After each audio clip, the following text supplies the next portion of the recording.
भारत की सबसे मजेदार कहानियों में से एक है राजा विक्रमादित्य और बेताल की। अब देखिए, ये कहानी सिर्फ तलवार और बहादुरी की नहीं है। नहीं, ये उस ताकत के बारे में है जो खामोशी में छिपी होती है।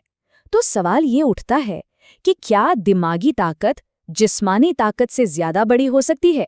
चलिए, आज इसी पुराने राज को खोलने की कोशिश करते हैं। और पूरी कहानी का मतलब जो मजा है ना, वो इसी एक शर्त में है। शर्त भी ऐसी वैसी नहीं, ये शर्त बेताल ने रखी थी, और इसी ने राजा को ज्ञान और चुप्पी के शायद सबसे मुश्किल इम्तिहान में फंसा दिया था। तो कहानी के हीरो है हमारे उज्जैन के बहुत ही समझदार और इंसाफ पसंद राजा विक्रमादित्य। सब कुछ ठीक चल रहा था, लेकिन उनकी शांति तब भंग हुई जब उनके दरबार में अचानक एक बड़ा रहस्यमयी तांत्रिक आ पहुंचा और उसने राजा से कुछ ऐसा मांगा जो उन्हें सीधे सीधे खतरे में डालने वाला था। तो उस तांत्रिक ने राजा को जो काम दिया वो सुनने में ही नामुमकिन सा लगता था। उसे चाहिए था कि राजा एक भूतिया शमशान में जाएं और वहां से बेताल नाम के एक प्रेत को पकड़ कर लाएं। अब सोचिए, काम कितना ज्यादा खतरनाक था, लेकिन राजा का इरादा उससे भी पक्का था। उन्होंने एक पल भी नहीं सोचा और हाँ कह दी। तो बस आधी रात का घुप अंधेरा, चारों तरफ सन्नाटा, और राजा उस भयानक शमशान में पहुंच जाते हैं। और वहां वो क्या देखते हैं? एक पेड़ से उल्टा लटका हुआ वही प्रेत बेताल। और यहीं पर बेताल ने वो शर्त रखी जो लगभग नामुमकिन थी। उसने कहा, देखो, मैं रास्ते में कहानी सुनाऊंगा और आखिर में एक सवाल पूछूंगा। अगर तुम्हें जवाब पता है और तुम चुप रह गए तो तुम्हारा सिर फट जाएगा, लेकिन अगर तुमने मुंह खोला तो मैं उड़कर वापस इसी पेड़ पर आ जाऊंगा। मतलब ये सिर्फ दिमाग का नहीं, बल्कि खुद पर काबू रखने का सबसे मुश्किल टेस्ट था। तो शर्त तय हो गई, और यहीं से राजा की असली परीक्षा शुरू हुई। बेताल ने अपनी कहानियों का पिटारा खोला और पहली कहानी सुनाई। एक ऐसी कहानी जिसके आखिर में एक बहुत ही उलझा हुआ सवाल छिपा था। पहली पहेली थी एक खूबसूरत राजकुमारी की, जिसे एक राक्षस किडनैप कर लेता है। अब असली सवाल ये है कि उसे शादी करनी तो चाहिए, पर किससे? देखिए, उसे बचाने वाले 3 लोग थे। एक था बहुत बहादुर राजकुमार जो राक्षस से लड़ा और उसे मार डाला। दूसरा था एक बड़ा समझदार राजकुमार जिसने अपनी अक्लमंदी से राजकुमारी को सेफ वापस लाने का प्लान बनाया। और तीसरा एक जादुई राजकुमार था जिसने अपने जादू से पता लगाया कि राजकुमारी है कहाँ। अब बताइए, चुनाव तो सच में बड़ा मुश्किल है। तो सवाल फिर वही, राजकुमारी से शादी का असली हकदार कौन है? जरा एक पल के लिए राजा की जगह खुद को रखकर सोचिए, क्या जवाब होगा? विक्रमादित्य ने अपना जवाब दिया, और क्या खूब जवाब दिया। उन्होंने कहा कि राजकुमारी को उस बहादुर राजकुमार से शादी करनी चाहिए क्योंकि उसने अपनी जान दांव पर लगाई थी। हाँ, बाकियों ने मदद जरूर की, पर असली रिस्क तो उसी बहादुर राजकुमार ने ही लिया था।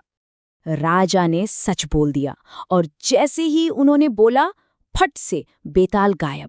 शर्त तो शर्त थी, वो उड़कर वापस उसी पेड़ पर जा पहुंचा। राजा की सारी मेहनत पर पानी फिर गया। अब उन्हें सब कुछ फिर से शुरू करना था, बिल्कुल जीरो से। और यहीं से वो कभी न खत्म होने वाला सिलसिला शुरू हो गया। राजा बेताल को पकड़ते, वो कहानी सुनाता, राजा अपने ज्ञान और धर्म की वजह से सच बोलने पर मजबूर हो जाते, और बेताल फिर आजाद। बार बार इस तरह हारना किसी का भी हौसला तोड़ सकता था। पर यही तो विक्रमादित्य के सब्र और हिम्मत का असली टेस्ट था।